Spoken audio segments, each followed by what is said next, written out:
Ernest Hemingway, The Old Man and the Sea, Part 2.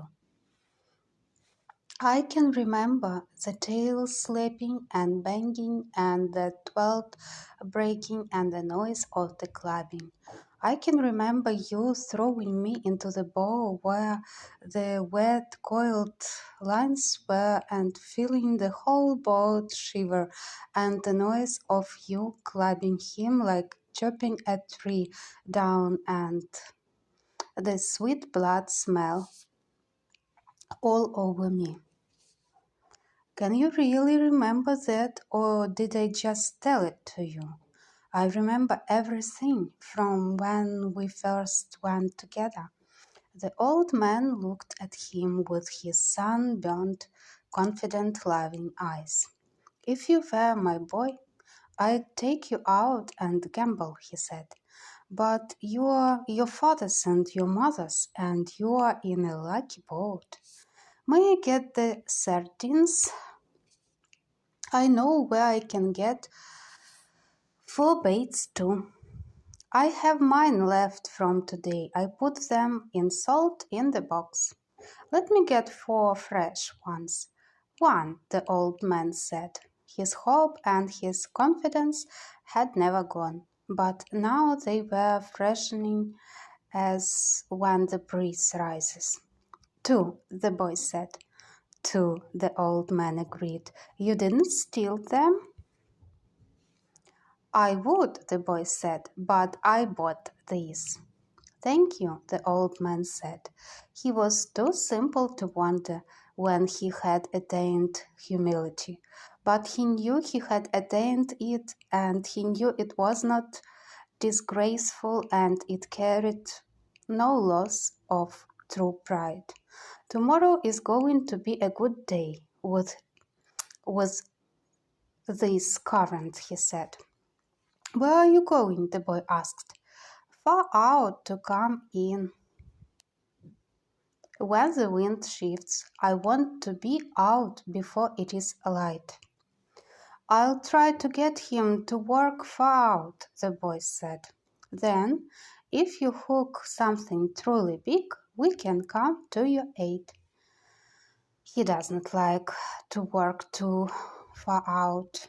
No, the boy said, but I will see something that he cannot see, such as a bird working, and get him to come out after dolphin. Are his eyes that bad? He is almost blind. It is strange, the old man said. He never went uh, turtling. That is what kills the eyes. But you went turtling for years off the mosquito coast, and your eyes are good. I'm a strange old man, but are you strong enough now for a truly big fish? I think so, and there are many tricks. Let us take the stuff home, the boy said, so I can get the cast net and go after the sardines. They picked up the gear from the boat. The old man carried the mast on his shoulder, and the boy carried the wooden boat with the coiled, hard-braided brown lines, the gaff and the harpoon with its shaft.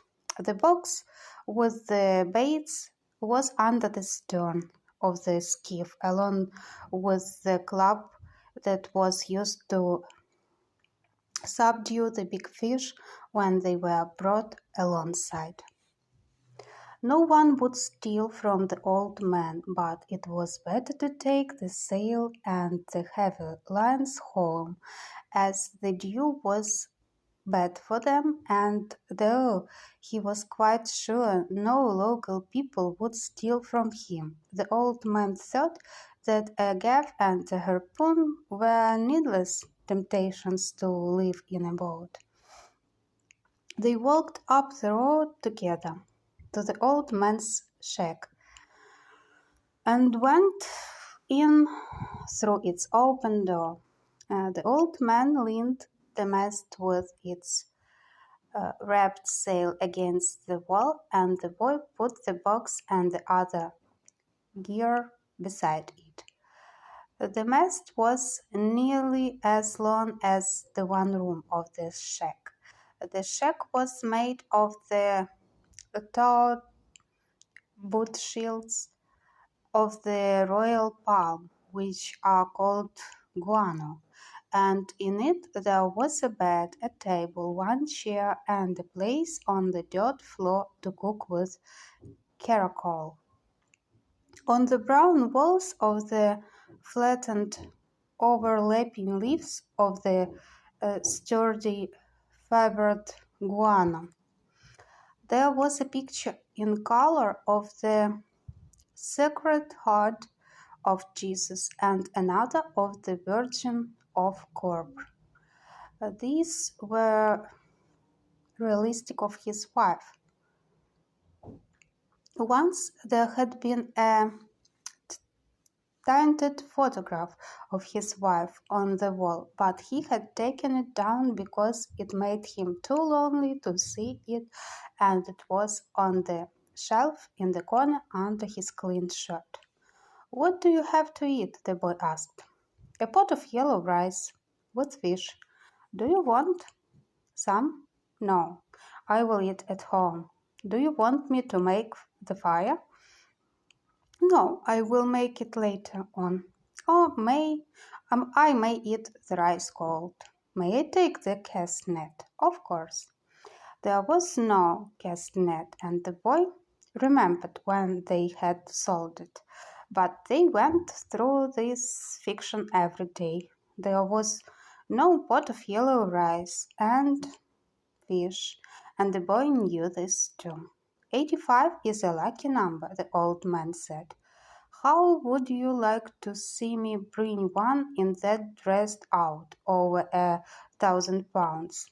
I'll get the cast net and go for sardines. Will you sit in the sun in the doorway?" "Yes, I have yesterday's paper and I will read the baseball." The boy didn't know whether yesterday's paper a fiction too, but the old man brought it out from under the bed. "Perico gave it to me at the Bojeda," he explained. "I'll be back when I have these sardines. I'll keep yours and mine together on ice and we can share them in the morning. When I come back you can tell me about the baseball.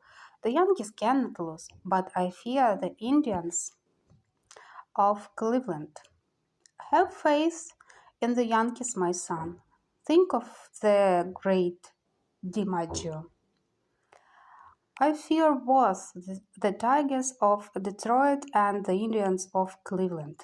Be careful of you, or you will fear even the Reds of Cincinnati and the White Sox of Chicago. You study it and tell me when I come back. Do you think we should buy a terminal of the lottery with an 85? Tomorrow is the 85th day. We can do that, the boy said. But what about the 87 of your great record? It could not happen twice. Do you think you can find an 85? I can order one. One sheet, that's $2.50. Who can we borrow that from? That's easy. I can always borrow $2.50.